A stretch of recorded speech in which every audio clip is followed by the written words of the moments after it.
주님께서 여러분과 함께 또한 사제의 영과 함께 마테오가 전한 거룩한 복음입니다. 주님 영광 받으소서. 그때 11 제자는 갈릴레아로 떠나 예수님께서 분부하신 산으로 갔다. 그들은 예수님을 뵙고 엎드려 경배하였다. 그러나 더러는 의심하였다. 예수님께서는 그들에게 다가가 이르셨다. 나는 하늘과 땅의 모든 권한을 받았다. 그러므로 너희는 가서 모든 민족들을 제자로 삼아 아버지와 아들과 성령의 이름으로 세례를 주고 내가 너희에게 명령한 모든 것을 가르쳐 지키게 하여라. 보라, 내가 세상 끝날까지 언제나 너희와 함께 있겠다. 주님의 말씀입니다. 그리스도님 찬미합니다.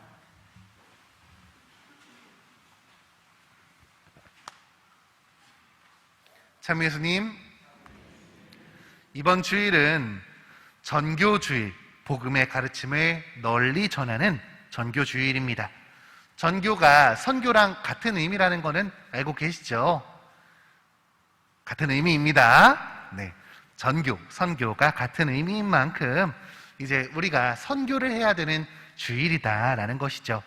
그래서 오늘은 선교에 애쓰시는 선교사들과 더 많은 가톨릭 신자들이 생겨나야 할 전교 지역 교회를 돕는 날이기도 합니다. 참고로 우리나라도 전교 지역에 속해 있습니다. 우리나라는 일본과 중국을 포함한 동북아시아 지역에선 그래도 가장 큰 성장을 이뤄낸 나라지만 사실 그리스도교적인 문화와 가치가 자리를 잡았다고 하기엔 아직 부족한 부분이 많이 있죠. 이렇게 가톨릭적으로 그리스도교적으로 바뀌게 되는 것을 복음화라고 하는데 우리가 복음화를 위해서 힘써야 하는 날이 힘써야 하는 주간이 바로 이 선교, 전교주일인 것입니다. 그런데 다들 선교 잘하고 계시나요? 네, 그렇죠. 어려우시죠? 그렇습니다. 대답도 어려운 것 같습니다. 네, 우리가 선교를 하기가 참 쉽지 않은 것이 현실입니다. 유독 우리 천주교는 선교 부분에 있어서는 소극적인 모습을 많이 보이는 것 같습니다. 이런 저도 사실은 누군가를 성당으로 데려온 게 언제였는지 가물가물할 정도로 제대로 기억을 못할 정도이니 여러분들이야 오죽하시겠어요. 제가 청년회 활동을 할 때는 예전 청년회 활동을 할 때 새로 생긴 아파트 단지에서 가두 선교를 나간 적이 있습니다. 새로 이사를 와서 바쁘게 돌아다니는 사람들에게 팜플렛과 물티슈를 나눠주면서 성당에 오시라고 요 근처에 성당 있다고 열심히 홍보를 했었습니다. 그런데 정말 많은 사람들이 시큰둥하게 받아들였습니다. 제대로 기쁘게 받아주기보다는 눈도 안 마주치면서 정말 물티슈니까 받아갔지 아니면 쳐다보지도 않는 그런 모습을 많이 보여주셨죠. 이런 상황이 하루 또 이틀 계속되다 보니까 저도 지쳐버리더라고요. 이게 무슨 의미가 있나 하는 생각이 많이 들었습니다.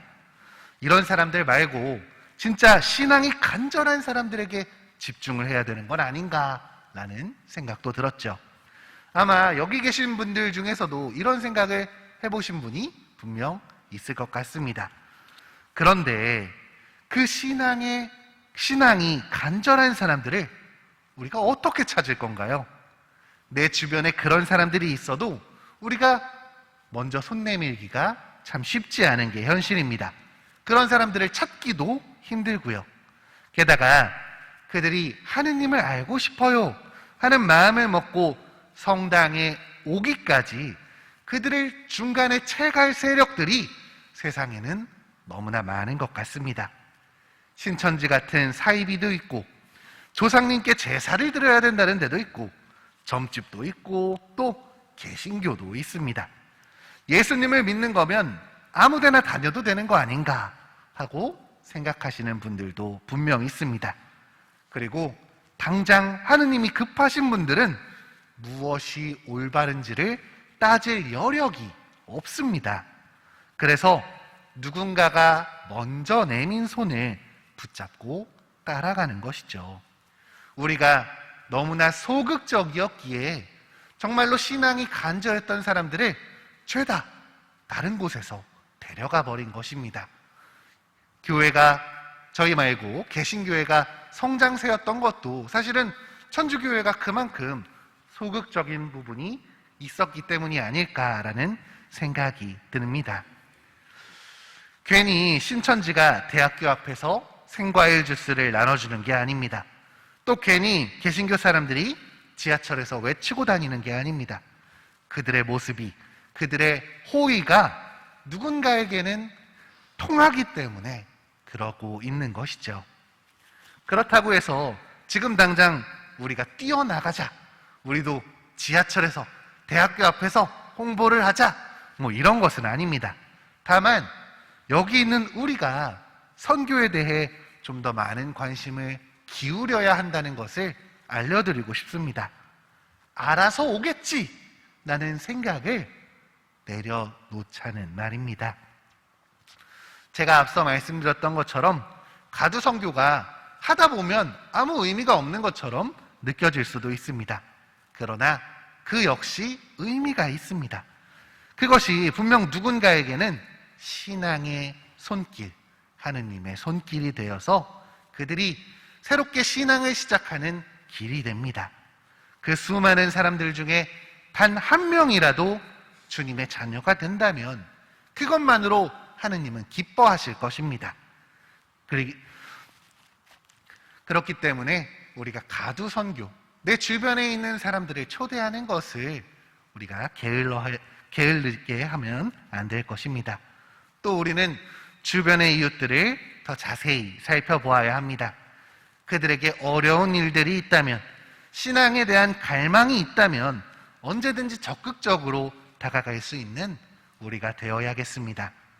이러한 노력들로 말미암아 더 많은 사람들이 주님을 믿고 그분을 따를 수 있다면 이 나라가, 우리나라가 주님의 가치가 살아있는 곳, 하느님의 사랑이 넘치는 복음화된 곳으로 바뀌어 나갈 것입니다. 우리가 이 나라를 복음화가 될 수 있도록 노력해야 됩니다. 단순히 선교를 하는 것뿐만 아니라 이 세상에, 우리나라에 주님의 가치가 세워질 수 있는 노력도 함께 기울여야 된다는 것이죠. 굳어진 우리가 선교를 할 수 있도록 마음을 열어달라고, 또 눈을 열어달라고 기도할 수 있는 오늘이 되셨으면 좋겠습니다. 새로운 신자가 아니더라도 주변에서 쉬고 계신 분들, 우리 가족들이 다시금 성당으로 나올 수 있도록 그들을 이끌 수 있는 이번 한 주 보내셨으면 좋겠습니다. 그냥 이렇게 말하면 어떻게 데려오라는 말이야 라고 생각하시겠죠. 그래서 저는 주변에 성당 잘 안 나오시는 분들이 있다면 이 말씀을 드리고 싶습니다. 가족들 중에 그런 분들이 있다면 같이 기도를 해보십시오. 내가 기도를 받고 있구나, 기도를 해야 되는구나 라는 것을 느낄 수 있도록 그들과 함께 기도를 해주십시오. 기도하기 싫다고 그러잖아요. 그러면 내가 너를 위해서 맨날 기도하는데 너는 이거 하나 안 되냐고 이야기하시면서 반은 좀 협박조로라도 괜찮습니다. 한 번만 우리 같이 기도하자고, 우리 가정을 위해서, 부부를 위해서, 서로를 위해서 기도하자고 같이 기도를 해보신다면 그것으로 말미암아 그들에게 다시 신앙의 불꽃이 타오를 수 있을 것입니다. 여기 계신 모든 분들의 가족들이 성당에 나올 수 있기를, 성가정이 되기를 우리 함께 기도합시다.